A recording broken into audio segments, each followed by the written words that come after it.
Right, hello everyone. This is Dr. Joy, and for my family, friends and potential investors, I thought I should do an English language version of the presentation video for Dr. Joy's Joyful English. Now, what is Joyful English? Well, it's a revolutionary teaching method, and I really mean that. This is completely unique. This is amazingly effective. I've tested this to perfection over the last 5 years, and it really works. This system allows any French person to learn pain-free English whilst having a complete laugh, and there is none of the grief that they associate with traditional teaching methods. The system is outlined in 10 basic rules and principles, and those principles are given in the presentation video. But of course, as that video is in French, I need to do this in English now so that you will have a chance to understand just what the hell I am talking about. So please bear with me. It's not a literal translation. Language doesn't work that way. But it will give you a chance to see why the system is so effective, and it will show you just why me and anyone else who wants to invest will make tons of cash. So, as a great man once said, let's get on with the show. The introduction. All right, settle down. Hello and welcome to Anglais with Joy. I am Dr. Joy, and joy means joie in French, of course, and that's exactly what Anglais with Joy is. It's a revolutionary new teaching method that's going to have you speaking and understanding English with joy. And by that I mean by having a laugh.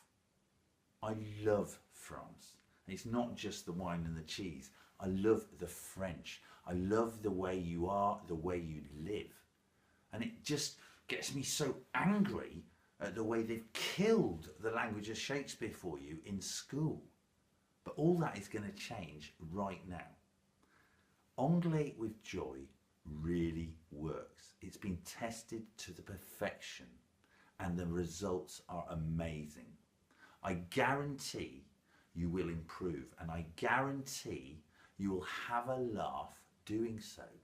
And I also guarantee there will be none of the mind-numbing boredom and existentialist nightmare of learning grammar in your English courses at school. Now, I'm going to explain the system. It's really very simple. It's based around 5 principles and 5 rules. I'm going to explain them to you now. All you have to do is sign your email in the space below this video, and I will then send you 10 free courses that will explain how to use these 5 principles and 5 rules to speak and understand English. Really, what have you got to lose? Avoid the grammar. Okay, here we are with rule number 1. And rule number 1 is the rule that's going to please you all the most. Rule number 1 is this: avoid studying grammar. Isn't that wicked? Avoid studying grammar. And I'll explain why. When you were 5 or 6, when you started at school, did you already speak French? Of course you did. And had your parents sat you down to learn that French by saying, okay, my little one, today I want you to understand masculine and feminine, and tomorrow it's going to be verbs, and then the day after irregular verbs, but let's not forget personal pronouns, and oh my god, there's a subjunctive. Of course they didn't. How did you learn that French? You learnt it by listening and speaking gradually. And in English with Joy, that is how you are going to learn, by speaking gradually. And that is rule number 1. Use your charm. Okay, and here's rule number 2. Rule number 2 is this: you must understand that when you speak English with a French accent, you have the most amazing charm. It sounds so sexy to our ears. Listen to me when I talk French. Do I talk French with a good accent? Not at all. Do I even talk French grammatically correctly? Even less so. I can't stand masculine and feminine. Irregular verbs and the COD drive me up the wall. I never even use subjunctives. But are you sitting there saying to yourself, oh, what a horrible, ugly accent. Can he not even get his masculine and feminine right? Where is the subjunctive? But of course you're not. You're actually sitting there thinking, that's quite a funny accent. That accent's quite charming. And it's exactly the same for you.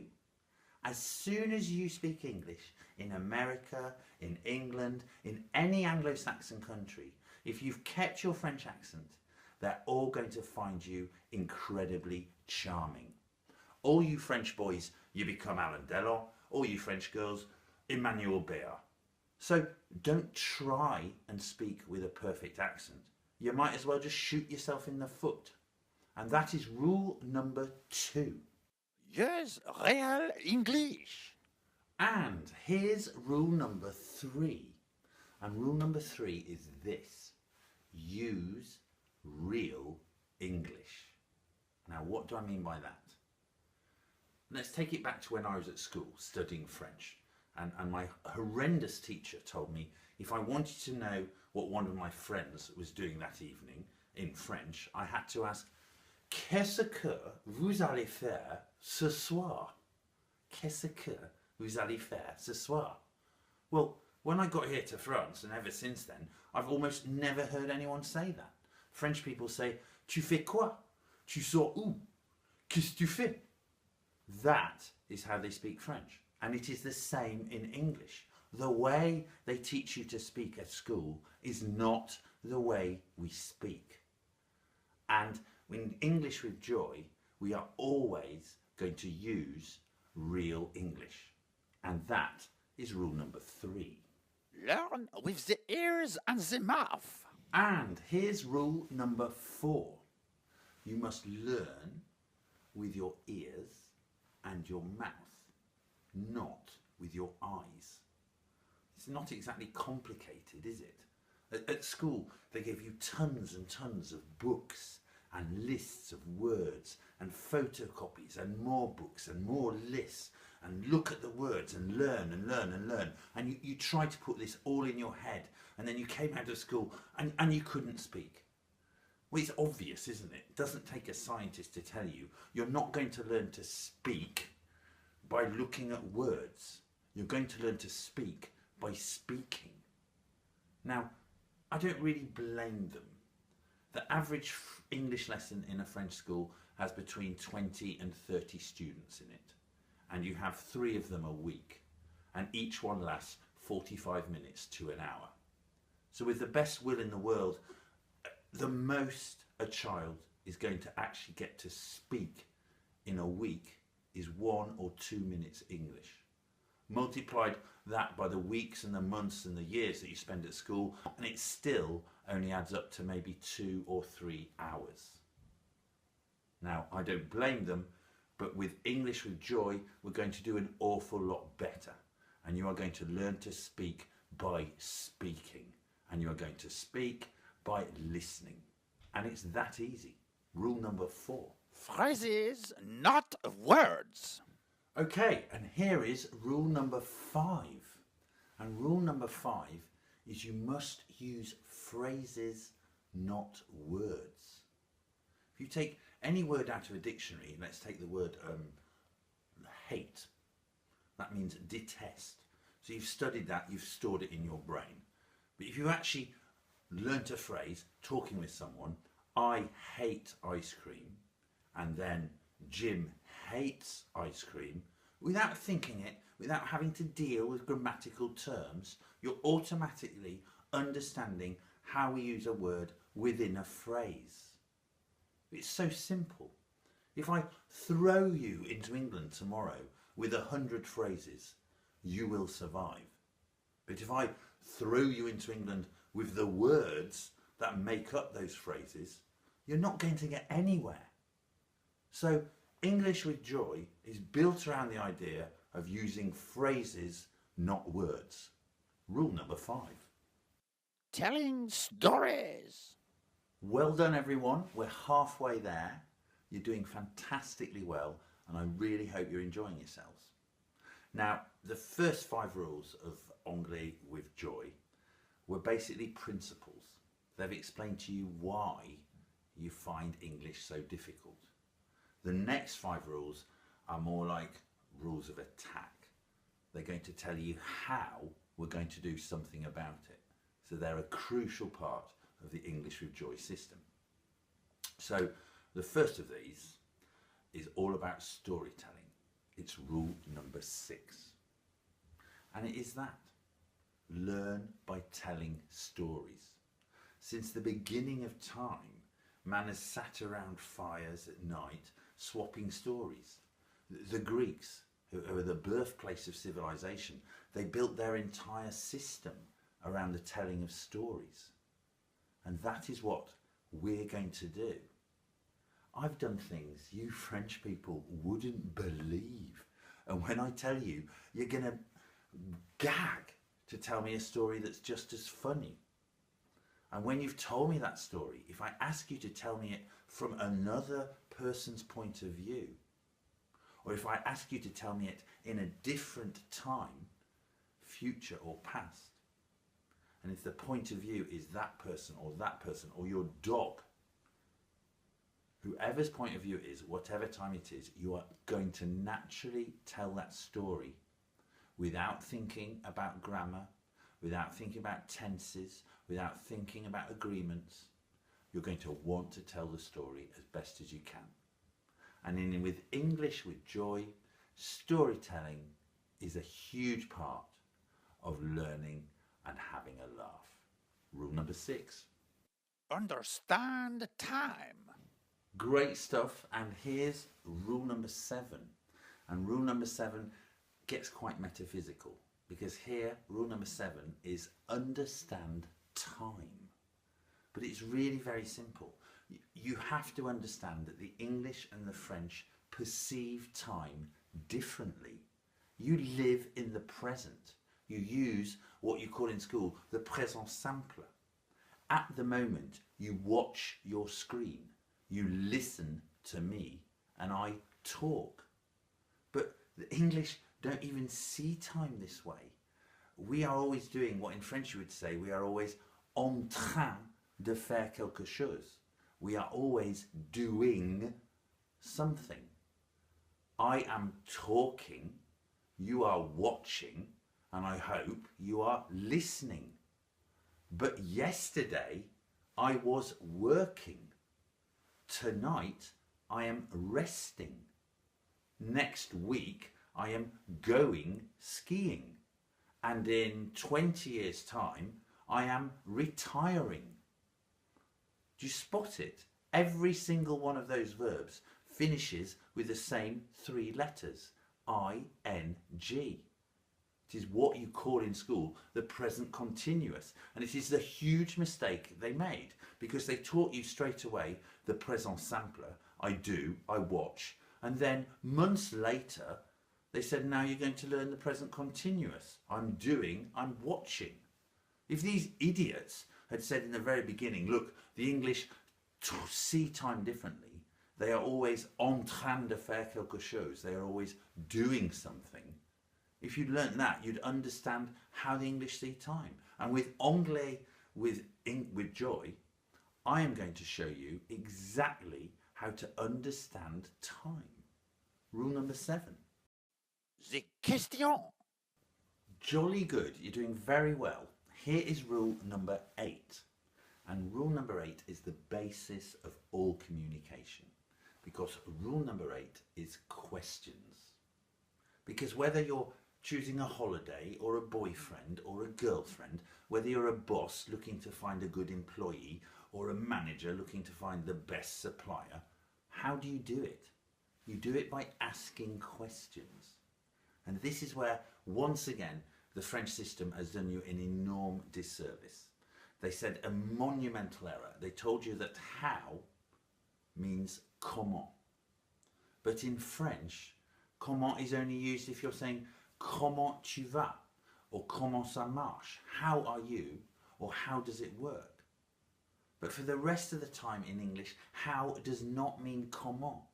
How is simply a fantastic little word that we stick in front of any adjective to inform ourselves about anything at all, and we have our question. How much, how little, how good, how bad, how fast, how slow, how high, how small, how tall, how wide, how thick, how beautiful, how clever. It goes on and on. It works with any adjective you want. And it is that way that we ask questions.